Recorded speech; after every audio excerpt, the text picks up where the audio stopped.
Housing costs have skyrocketed over the last few decades, putting working-class people into an increasingly impossible situation. Over half of British Columbians are either rent-burdened or carrying large mortgage debts just to keep a roof over their head. While costs continue to climb, governments and real estate lobbyists are focused on building more housing to meet demand. But not all types of housing are the same. If the goal is to make housing more affordable, a crucial factor is not just the number of houses or the built form, but rather who owns and controls our homes. Not all demand is the same when it comes to housing. The demand for investment properties that maximize income for the owner is very different from the demand of the average worker just looking for a place to live. The private housing sector cannot provide housing at the levels of affordability that many people need, because it relies on a for-profit model. What's missing, or rather has been chronically underfunded by governments for decades, is public housing.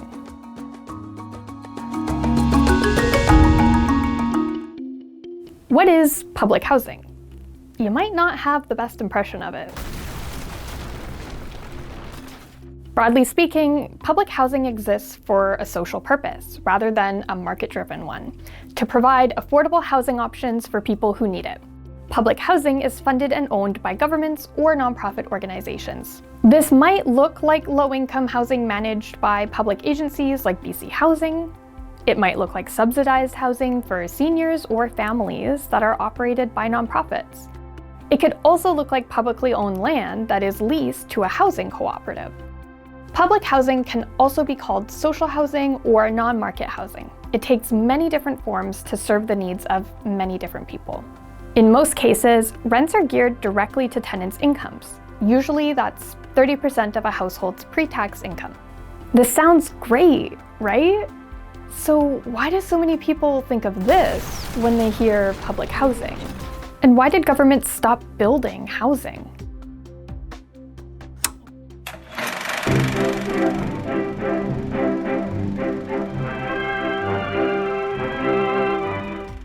Like healthcare and education, housing was once understood to be a fundamental public good.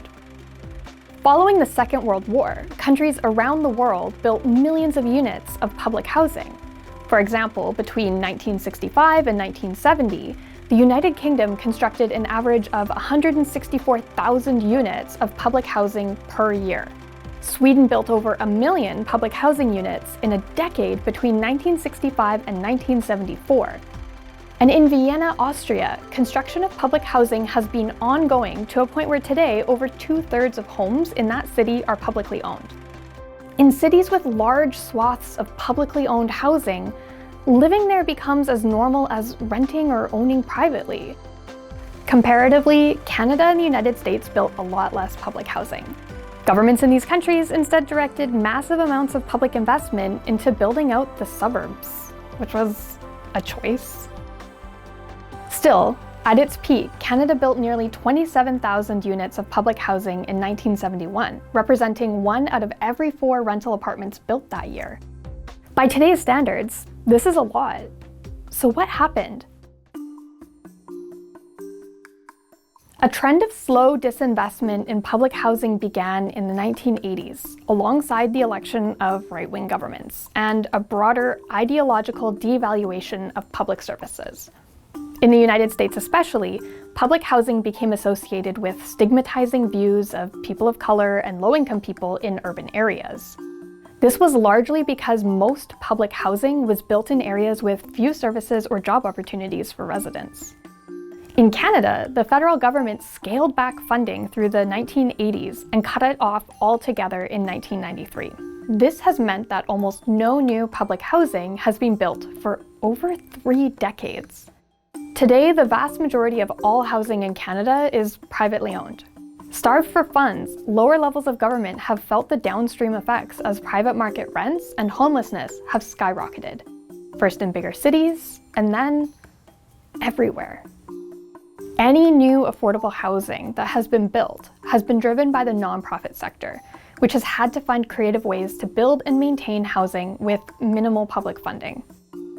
One approach has been mixed market housing developments, where nonprofits will rent a portion of the suites at market rents, which subsidize a targeted number of affordable units. But the mixed market model has not been able to keep up with skyrocketing land values and the accelerating social need for affordable homes. When it comes to building affordable housing at scale, nothing compares to direct government funding and involvement. That's why public housing has a major role to play in resolving today's affordability crisis, just as it has in the past. Affordable housing that's funded and coordinated directly by government can be delivered much more quickly and reliably than through partnerships and mixed arrangements with the private sector. Governments also own significant amounts of land and should consider using more of this property for affordable housing development. Some municipal governments may have enough capital resources to build on this land themselves, just as the city of Burnaby recently decided to do. Upfront construction costs can be paid back through the flow of rental income over the lifespan of the buildings.